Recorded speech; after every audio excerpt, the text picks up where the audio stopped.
A Catedral de Ravenna sempre fora imponente, um monumento de pedra e silêncio. Mas nos subterrâneos esquecidos de sua biblioteca, onde os ratos conviviam com relíquias e as paredes exalavam mofo secular, Giulio, o bibliotecário mais antigo, encontrou algo que não deveria existir. Encaixado atrás de uma prateleira de pergaminhos bizantinos, envolto em panos escurecidos pela ferrugem do tempo, havia um livro sem título. Suas páginas eram feitas de uma pele áspera e translúcida, escrita com uma tinta que pulsava quando tocada pela luz das velas. A língua do códice era um emaranhado de símbolos curvos e espirais interligadas, como se o próprio alfabeto estivesse se contorcendo em dor. Giulio, fluente em latim, grego e aramaico, não reconheceu nenhum dos caracteres. Ainda assim, sentiu-se atraído. Não como se quisesse entender, mas como se o livro exigisse ser compreendido. Ele começou a decifrar palavra por palavra, noite após noite. Ignorando o frio cortante e as vozes distantes que pareciam chamar de dentro das paredes de pedra, na quarta noite, enquanto copiava os símbolos para um caderno,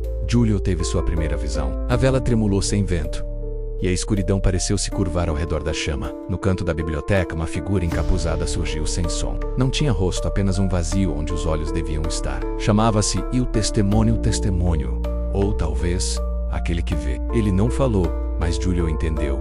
O livro não era apenas um registro, era uma barganha. E o testemunho prometeu revelar segredos que não pertenciam a este mundo. Conhecimento enterrado em eras anteriores à humanidade. Mas havia um preço.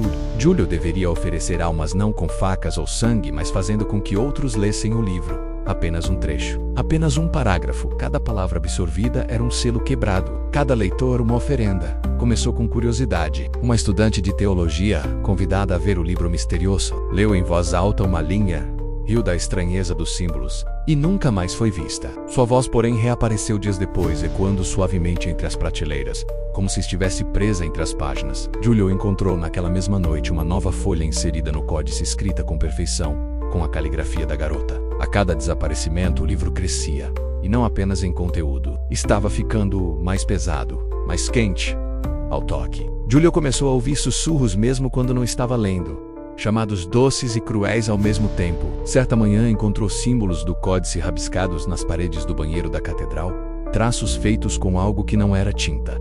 Uma freira desapareceu. Depois, um coroinha. O bispo local, desconfiado, exigiu respostas. Giulio entregou-lhe uma folha traduzida, apenas como prova de pesquisa. Na mesma noite, o bispo foi encontrado em sua cela, com os olhos abertos em absoluto horror, como se tivesse presenciado a anatomia do inferno. E novamente, uma nova página surgiu no códice, menos com o nome dele impresso em letras do próprio sangue. A figura encapuzada tornou-se mais presente. Giulio a via no reflexo dos vitrais, nas sombras atrás das colunas, até mesmo no fundo de sua xícara de chá. E cada vez que o testemunho surgia, ele trazia mais conhecimento. Giulio sabia agora como os anjos caíram. Sabia o nome verdadeiro de Deus e por que ele nunca deveria ser pronunciado. Sabia o que realmente sussurra dentro dos buracos negros. Mas o conhecimento o corroía. Seus dentes começaram a cair. Sua pele rachava como pergaminho seco. Seus olhos se tornaram vermelhos, mas não por doença menos, e sim por excesso de visões. Giulio escreveu páginas inteiras com palavras que não lembrava ter aprendido. Até mesmo dormindo, sua mão continuava a transcrever símbolos. Alguns tentaram queimar o livro, mas o fogo apagava antes de tocá-lo. Outros tentaram enterrá-lo sob cimento e sal, mas o códice sempre reaparecia menos sobre o altar, entre os bancos da igreja, no bolso de algum visitante. Era como se o próprio espaço o recusasse. O livro precisava ser lido. Ele ansiava por vozes. Na cidade, desaparecimentos aumentaram. Os mais céticos apontavam crimes comuns, mas aqueles que tinham escutado as vozes sabiam. Em confessionários, fiéis choravam dizendo que sonhavam com um livro que sangrava. Uma criança foi encontrada repetindo palavras que ninguém compreendia, escritas nas paredes de seu quarto com unhas arrancadas.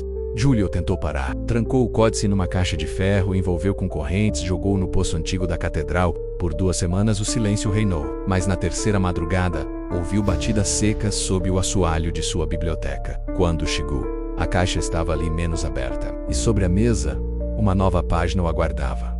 Escrita com sua caligrafia, assinada com seu nome. Desesperado, Giulio escreveu uma carta menos a última, menos alertando sobre o códice, implorando para que ninguém o lesse. Em seguida, trancou-se na cripta da catedral com o livro e desapareceu. Os monges dizem que às vezes à noite se ouve o virar de páginas vindo das profundezas, e um sussurro que repete incessantemente: leia, apenas uma linha. Hoje o códice está guardado em uma sala trancada da biblioteca de Ravenna, com placas em diversas línguas alertando sobre seu conteúdo. Mas mesmo assim há sempre quem ouse espiar, por curiosidade, e o que ninguém percebe é que o livro está sempre esperando, crescendo e ouvindo. Se você encontrou esta história, talvez já tenha lido demais.